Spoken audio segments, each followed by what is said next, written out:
Nem tudom, hogy figyelemmel kísérték-e, a következő derült ki, hogy az útellátónál olyan járatokon, ahova jár valami kaja. És ott kiadta a góré, hogy ami kaja megmarad, azt újra ekőadni. Fogták ezt a dolgot? Na kérem tisztelettel szolgáltató jelleggel felhívom a figyelmüket, ugyebár, hogy mik azok a biztos jelek, amelyek arra utalnak, hogy a MÁV nemzetközi vonalain az útellátó a maradék ételeket és italokat is újra feltállalja.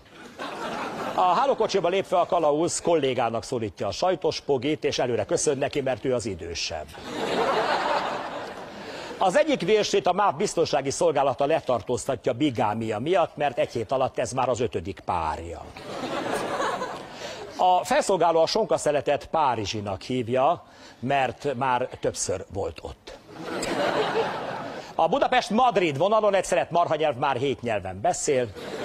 A Bézet Dzsemmet és Millivajat már 10-szer szolgálják fel, ezért a reggeli fantázia neve a 10-es meg a többiek.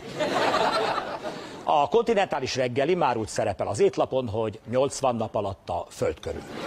A dohányzó kocsiban egy fél zsemle már főállásban hamutartó, egy megmaradt szendvics magától mászik vissza a zsúrkocsira, és megszólal, hogy reklám után visszajövök. Egy debreceni kolbász pedig már annyit utazott, hogy saját bőröndje van.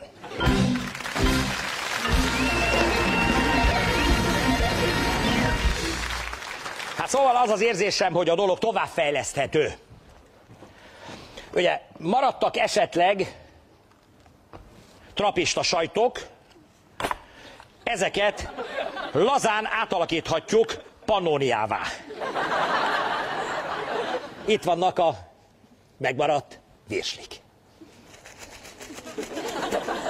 Hát először is a harapás végeket lenyessük, ugye, rendkívül diszkréten, az már megy a fasírtba, ugye, ami itt készül elő, felszeleteljük, ezt visszaszedjük, mert ezt a vendég nem látja, ugye, van egy kis hagyma hozzá, és már is kész a virsli saláta. Ha a virsli saláta megmarad, mehet a fasírtba. Kérem szépen, találtunk az ülésen egy félig rágott kukoricát.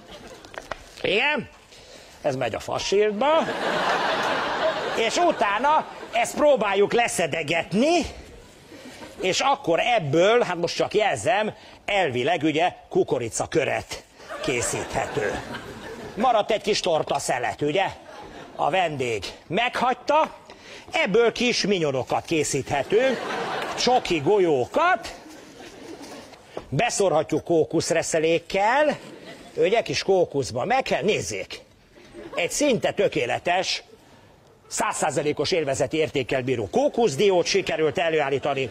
Na most maradt egy kis pizza. A pizzából ugye hát lenyessük, ami már ugye vendéghez megy a fasírtba, vendéghez ér, ugye ezt lenyessük, és készíthetünk ilyen pikás pizza falatkákat, ugye? Ezek a pizza falatkák. Ja, minyóhoz van díszpapír. Ne szórakozzál, fajinul, nézed! Teljesen hiteles, teljesen étvágygerjesztő. Na, maradt egy kis tejánk, ugye? A filter az megy a fasírtba. Tehát az teljesen világos, a filter cakpak megy a fasírtba, meg is kezdjük most már, kell a fasírtnak helyet csinálni, a kukoricát áttesszük a virsli salátába, nem érdekes, majd ez is megy a fasírtba, de ne siessük el. Szépen ledaráljuk. Jaj, nagyon jó a kukoricacső, mert az ilyen tolófa. Tolófaként funkcionál, nézzék a szép fasírt, hogy alakul. Nagyon jó. Egy kis csik, az is megy a fasírtba. Oda beletoljuk. Mindent föl kell használni. Itt van a tejbe beáztatott kifli. Azt a véget levágjuk. Megy a fasírtba. Ugye? És a maradék kifliből kérem szépen pikás falatkákat készíthetünk, ugye ilyen kis ruty, és a megmaradt szendvicsről, amiben már beleharaptak, arról lehet importálni, mit tudom, egy kis krémet, így, és akkor egy kis szalámival Azt tessék. Természetesen van-e állva díszkard, apám? Műanyag díszkarddal. Így el lehet ezeket a dolgokat végezni. Hát most már csak a fasírtra várunk. A csikkek nehezen mennek át. Hát nagy vágyam lett volna, hogy egy tornacipőt is beledaráljak, de nem akarom húzni a műsoridőt. Köszönjük szépen, ez csak egy elvi perspektíva. Hölgyeim és